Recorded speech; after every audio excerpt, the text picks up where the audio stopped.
Well, hello everyone. I am happy that I could be here to share my story with you. So many of you here share a similar story that I'm about to tell you, and that's the reason why you all were selected to be here.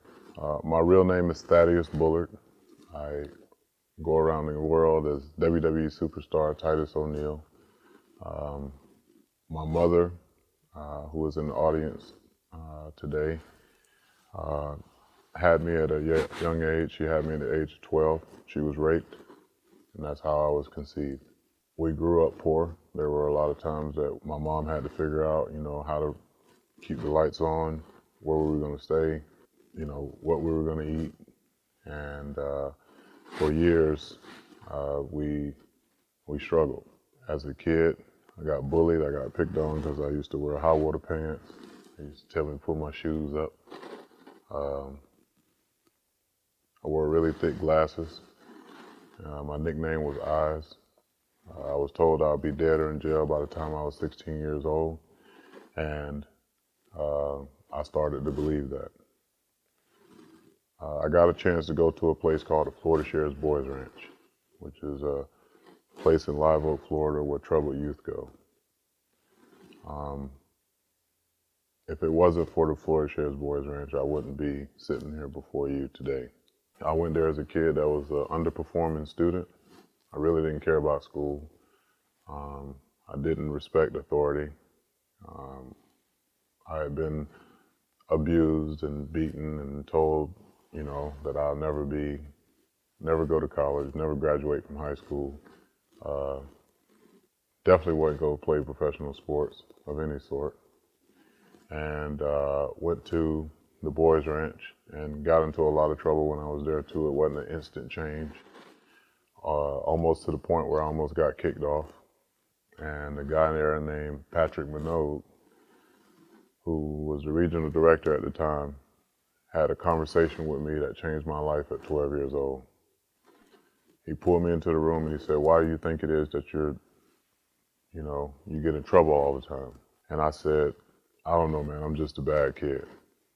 That's all I've ever been, that's all I'm gonna ever be." And he said that there's no such thing as a bad kid. And I said, "What do you mean by that?" He said, "What I'm about to tell you, I want you to look at me and I want you to believe it." He said, "I love you and I believe in you. I love you and I believe in you." Now, up to that point, a lot of people told me they loved me. And then they turn around and they abuse me, or they cuss me out, or they hit me, or they beat me, and they tell me what I'm not going to be able to do. But nobody had ever told me at that point that they believed in me. Nobody ever believed that I would be anything great, except for him. And if they did believe that, they never told me that. For whatever reason, my mom felt like I was going to be great. She felt like the right thing to do was to have me.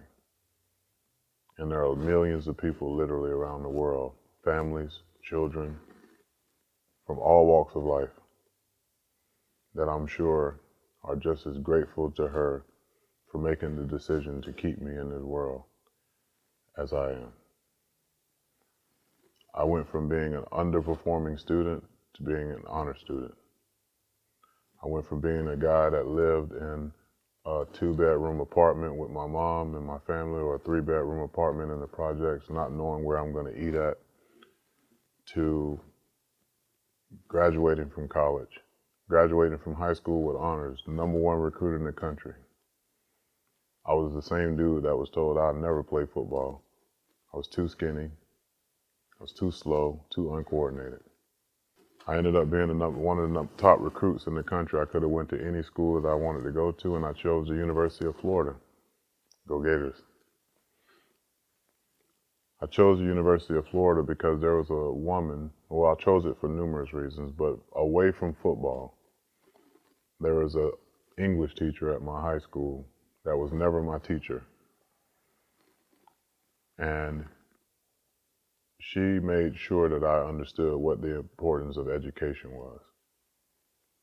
And it's not just about adding and subtracting. It's about being around people from all different walks of life, learning how to deal with other folks. There are a lot of people that I meet on a daily basis. Some I like, some I can't stand, some I love. But I treat them all the same. I'm not filthy rich, but I'm the happiest man alive every morning I get up.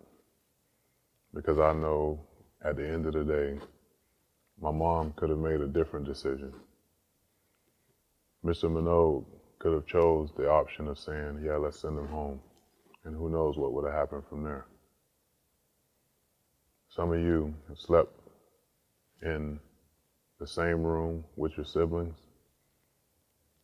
taking turns, taking a bath, wore the same clothes, same shoes. I got 3 younger brothers. My mom had 4 kids. 3 out of the 4 are college graduates. My mom didn't graduate from high school until after I graduated from high school. My mom never went to college. She waited tables. She worked hard. She did everything she could to make sure that her 4 sons could live in a better position than she did. And I know a lot of times she felt like it was her fault that we were in that position. But it could happen to anybody and everybody, including the people in this room. Come here. Yes, stand up. Mm-hmm. Come over here. What's your name? Christina. Turn around. Why are you shaking? You nervous? Yeah. It's okay. It's all right. How old are you? I'm 12. 12. So I had a conversation with you earlier about school. And what did I tell you to do? That I need to go Yes. and take advantage of that. Yes. Because you are a beautiful young lady that has a whole lot of promise. And if nobody else has ever told you, you can change this world if you just go. Just go to school. It's a lot of people I went to school with I do not like.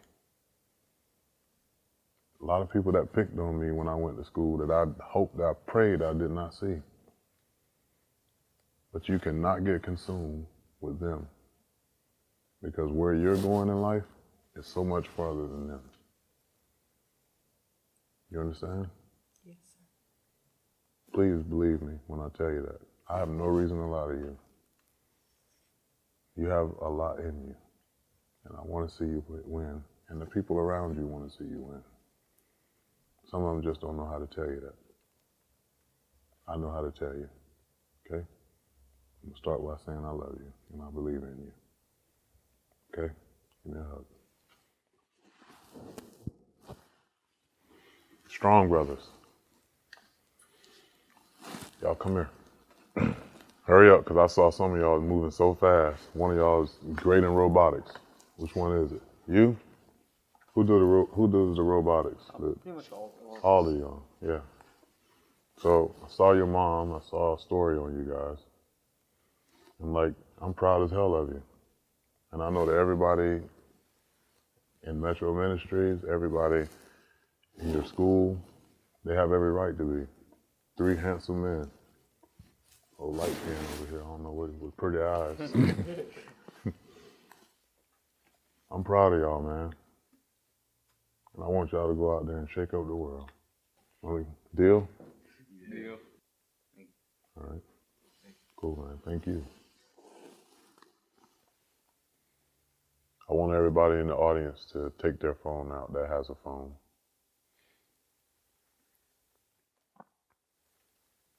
I want you to text anybody in your phone exactly what I'm going to send to tell you to send to them. I want you to text and say, I love you, and I believe in you. Now you're going to get 1 or 3 responses back right away. The first one's going to be like, what? What happened? Everything all right? You'll be concerned. There's something wrong. Second one's going to be, man, I really needed that. I was having a rough day. I appreciate it. And the third one probably will be, I love you and I believe in you too.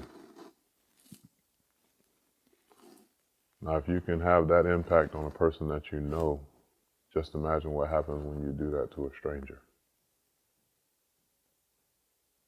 That's what people are doing for you guys. That's what you guys in the audience are doing for others. You're showing love. You're showing people that they're loved. You're showing people that they're believed in. And you're giving them an opportunity to live a better life. Because somebody helped you along the way. Somebody might have not said that exactly as I love you and I believe in you, but somebody helped you study for a test. Somebody helped you get through finals. Somebody helped you when you didn't have money to get into a better situation. Somebody invested in you. So my question to you is, not just with what you've seen today, but if you really looked around, what opportunity are you going to take to help invest in not only what people need, but what this world needs? And what this world needs is the work that's being done at Metropolitan Ministries.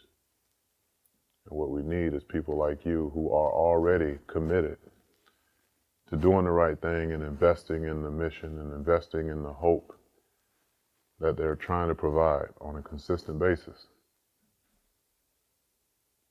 So if you're going to do it big. Do it great.